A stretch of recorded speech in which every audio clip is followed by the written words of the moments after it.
түсіндіру. Бүгінгі сабақта сен күннің пайдасы мен зияны туралы білесің. Сабақта қолданылатын тірек сөз жұлдыз. Балалар, қазір мен сендерге жұмбақ жасырамын. Кәні бәріміз ойланып отырып, қол көтеріп жауап береміз, балалар?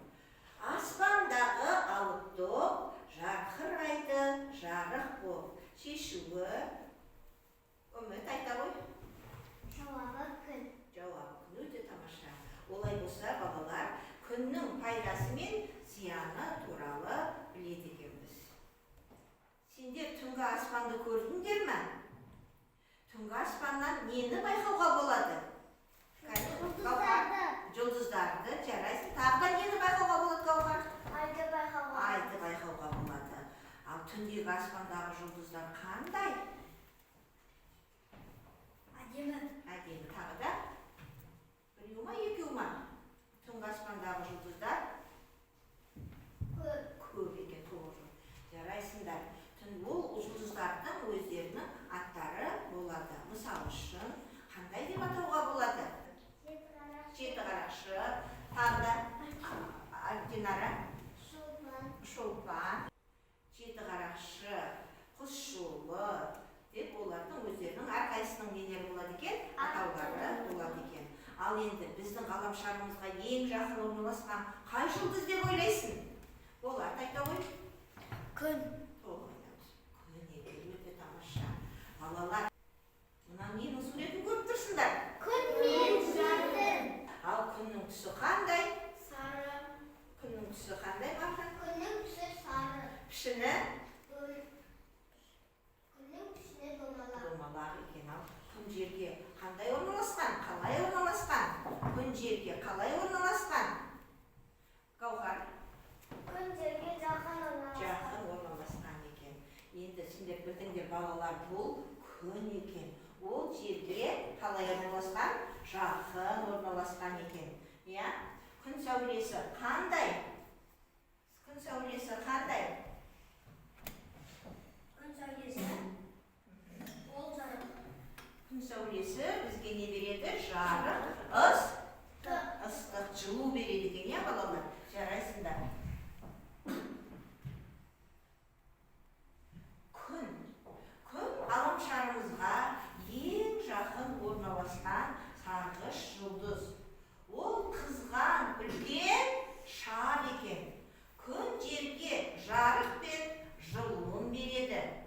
Жер күнді айнала қозғалады екен. Балалар, күн планета емес, ол жұлдыз. Күн жүйесі шамамен 5 миллиард жыл бұрын пайда болған. Күн сәулесі жерге 8 минутта жетеді екен жылуы. Түсіндіңдер ме, балалар? Енді зерттеу әдісі бойынша, балалар, біз сендерге алдын ала тапсырма бергенбіз. Ол үшін сендер термометрмен не істеп келулерің керек еді? Даладағы ыстықтықты өлшеп келу керек еді. Кәне, кім өлшеді? Даладағы жылу қанша градус болып тұрды? Үміт айта ғой. Даладағы жылу 9 градусқа. Ал енді мына сынып бөлмесінің ішіндегі жылуды өлшедік біз. Қанша болып тұр екен?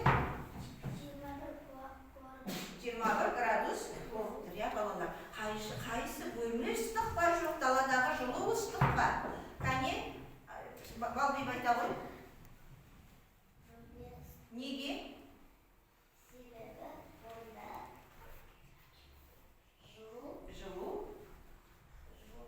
жылу бар екен, жылу құрылғылары орнатылған екен. Күн біздің ғаламшарымызға сонда не береді екен?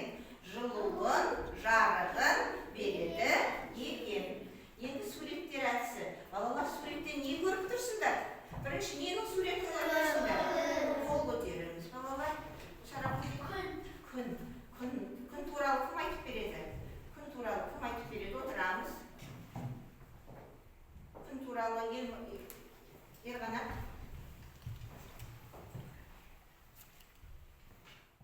Күн бізге күн жерге жақын. Күннің пайдалысы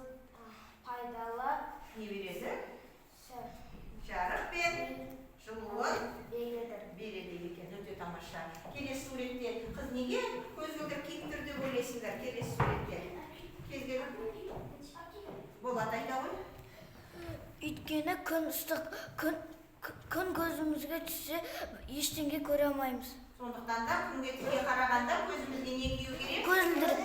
Көзілдірік киюіміз керек екен. Тағы да ненің суретін көрсетсіңдер жаз мезгіліндегі. Аяулым айта ғой.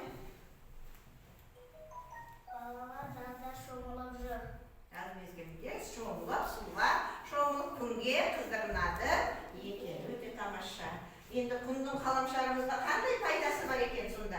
Жылуын береді, жарығын береді екен. Оны біз қалай пайдаланады екенбіз? Қалай пайдаланамыз? Қалай пайдаланамыз? Күннің қуатын күн батареяларында пайдаланады екен біз. Ары қарай.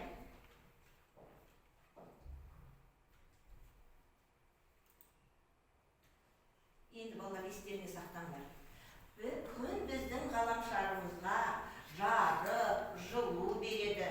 Адамдар оның қуатын өз мақсатына пайдаланады.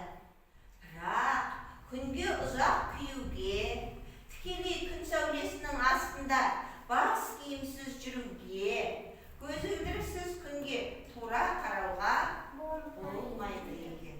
Осыны есімізге сақтауымыз керек. Енді тағы да сендер білмейтін бір күн пайдасының бір пайдасын есімізге түсірейік. Сен білесің бе? Күн сәулесі зиянды микробтарды жойып, адамның денсаулығын нығайтуға ықпал етеді екен. Күннің пайдасы сол біздің микробтарды да жояды екен. Ал балалар, бүгінгі сабақ сендерге түсінікті болса, сабақты қорытындылауға мен тест тапсырмасын алдым. Енді қарап отырыңдар. Бірінші, ғарышымызға ең жақын орналасқан сарғыш жұлдыз. А. Шолпан. Ай. Б. Күн. Қайсы деп ойлайсыңдар? Күн. Қайсы деп ойлайсыңдар? Мадина, қай нұсқасы? Күн қай нұсқада? Б. Б нұсқасы күн деп толық жауап береміз. Келесі сұрағымыз. Күннің қуатын қайда пайдаланады? А. Күн батареяларында. Жел қуатында. Б. Азық түлікке. Динара айта ғой. Күннің қуатын қайда пайдаланамыз? Күн батареяларынан.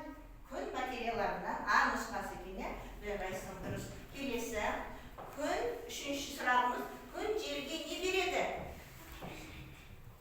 А. Су мен жылу. Жарық пен жылу. Б. Әдемілік береді.